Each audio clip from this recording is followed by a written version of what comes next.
À Moissac, le monument des combattants 1870-1871, dédié également aux victimes des guerres d'Algérie, de Tunisie, d'Italie, du Mexique et des colonies, a été inauguré le 17 septembre 1911 sur une promenade au bord du Tarn proche du moulin. Par manque de moyens, seule la stèle a été commandée à un tailleur de pierre local, M. Marty Jules. Le groupe sculptural La Patrie récompensant ses défenseurs, en fonte, sort des ateliers d'Urénès à Paris. Le nouveau monument, qui devra accueillir les 280 noms de soldats moissagais morts pour la France, sera confié à André Abal, tailleur de pierre, sculpteur de renommée, ancien poilu et enfant du pays. C'est donc naturellement vers ce jeune artiste, enfant du pays, également ancien soldat de la Grande Guerre, que se tourne le comité des anciens combattants et le maire de Moissac pour la création d'un monument qu'il souhaite d'inspiration sobre, recueillie et religieuse. L'emplacement est d'abord imaginé sur les bords du Tarn, mais ils indiquent à André Abal le cœur de la cité moissagaise, la place de la mairie, face à l'église Saint-Pierre et de son cloître. André Abal s'est inspiré de l'abbaye et identifie son œuvre à un chapiteau du cloître. Il réalise une colonne en pierre et en briques, surmontée de bas-reliefs. L'inauguration du monument aux combattants de la Grande Guerre aura lieu le 22 novembre 1925. C'est Roger Daltil qui préside la cérémonie. Elle débute par une messe dans l'église abbatiale Saint-Pierre. L'abbé Pécharman, curé archiprêtre de Castel-Sarrazin, prononce une éloquente allocution. Il exalte la foi patriotique et chrétienne de nos chers disparus. L'inauguration officielle commence et dévoile enfin au public le monument. Les noms des 280 morts sont lus à haute voix par deux personnalités de la commune.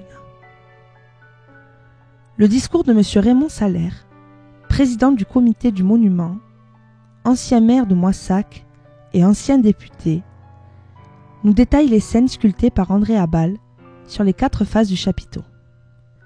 Discours d'un ancien soldat mutilé de la Grande Guerre, médaille militaire et croix de guerre. En voici des extraits et les bas-reliefs auxquels il se rapporte. Face Est. Et d'abord, c'est le départ. C'est l'entrée de 3 générations successives dans l'ardente fournaise. À l'appel aux armes, tous sont partis pleins de courage, mais ils partirent chacun à leur façon. Le réserviste s'en va, le clairon aux lèvres, l'air résolu, mais cependant inquiet, mais angoissé parce qu'une petite main s'accroche désespérément à sa main puissante. Parce qu'il sait tout ce qu'il va quitter et tout ce qu'il va perdre. Parce qu'il pressent, peut-être, que demain, son fils ne sera plus qu'un orphelin. Puis, c'est le vieux territorial, plus pesant, plus pensif encore, qui monte vers la ligne de feu pour y garnir les vides déjà faits. Et l'on sent à l'expression de son visage son orgueil d'être encore un homme et de pouvoir servir. Et c'est aussi le bleu, des plus jeunes classes et des plus belles moissons.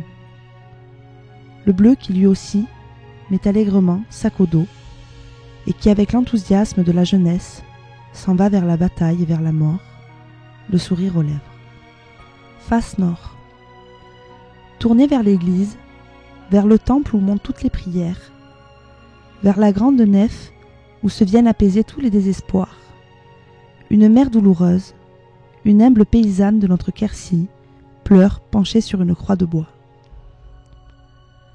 Elle se tient, elle aussi, au pied de son calvaire, et elle représente toutes les femmes malheureuses dont la guerre atroce a lentement crucifié la chair et le cœur. Face ouest. Sur l'autre bas-relief, c'est un épisode de la lutte. Des hommes, si l'on peut encore appeler des hommes ces êtres hirsutes que furent les poilus, courbés sous le poids de la douleur et sous le poids d'un corps déjà raidi, emportent un de leurs camarades. Et c'est toute l'horreur du camp de la bataille, avec du mouvement, avec de la vie, mais hélas avec de la mort. Face sud. Et c'est enfin la victoire. Non pas une de ces victoires claironnantes, non pas une de ces victoires provocantes qui, elles déployées, semblent s'envoler vers de nouvelles et trop cruelles aventures. Non. Cette victoire, notre victoire, est la sœur même de la paix. Elle repliée, elle est avant tout désireuse de demeurer longtemps sur notre sol. Elle reste attristée par tout ce sang qu'elle a vu répandre autour d'elle et pour elle, et qu'elle veut désormais épargner. Elle est la victoire pacifique, qui ne demande qu'à protéger le labeur fécond, le travail rénovateur, et les grands bœufs de nos étables, et ce laboureur symbolique qui va jeter demain la semence de l'avenir. La Grande Guerre, celle que l'on surnommera avec espoir et conviction la Der des Der, sera suivie d'une Seconde Guerre mondiale et d'autres conflits jalonneront cette deuxième moitié du XXe siècle. Aux 280 morts de 1914-1918, Moissac ajoute 33 noms de soldats tombés en 1940-1945, 10 autres soldats morts lors de différents conflits en Afrique du Nord. En 1986, la municipalité décide de déménager le monument. Il quitte alors le cœur de la petite ville pour rejoindre son emplacement actuel, un emplacement déjà envisagé en 1925. La promenade du Sancerre, l'esplanade du Moulin au bord du Tarn.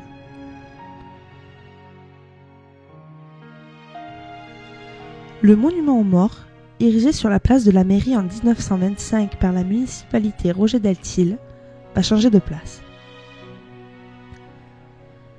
Un monument dont le chapiteau de pierre avait été sculpté par André Abal et mis en place par de nombreux maçons et tailleurs de pierre de l'époque. Aujourd'hui, les Moissagais sont venus nombreux assister à ce déplacement.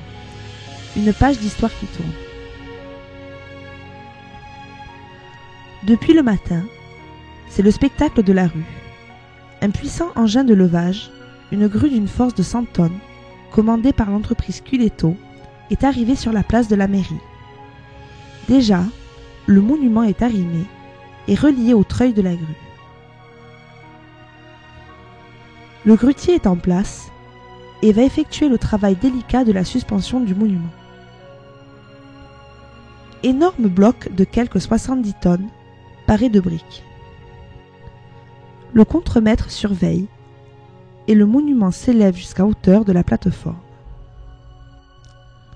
Le porte-engin, énorme camion semi-remorque, va maintenant se diriger avec précision sous le monument suspendu et le recevoir sur sa plateforme pour le transporter d'un seul bloc vers sa nouvelle destination. Le trajet de 800 mètres par la rue de la République, rue Sainte-Catherine, la rue du Pont, s'est déroulé en quelques 3/4 d'heure sous la surveillance de la gendarmerie et de la police municipale. Un passage difficile dans les virages sur le pont Napoléon, étant donné la longueur de ce convoi exceptionnel. Et l'arrivée devant la foule déjà rassemblée, où enfin le monument sera déposé à sa place nouvelle et définitive, le rond-point du moulin de Moissac. Cet exil, dans un des cadres les plus charmants et calmes de la ville, donne une autre dimension à l'œuvre de André Abal. Le monument s'impose au milieu d'un rond-point bien aménagé, au pied du moulin restauré depuis. L'orientation initiale a été conservée.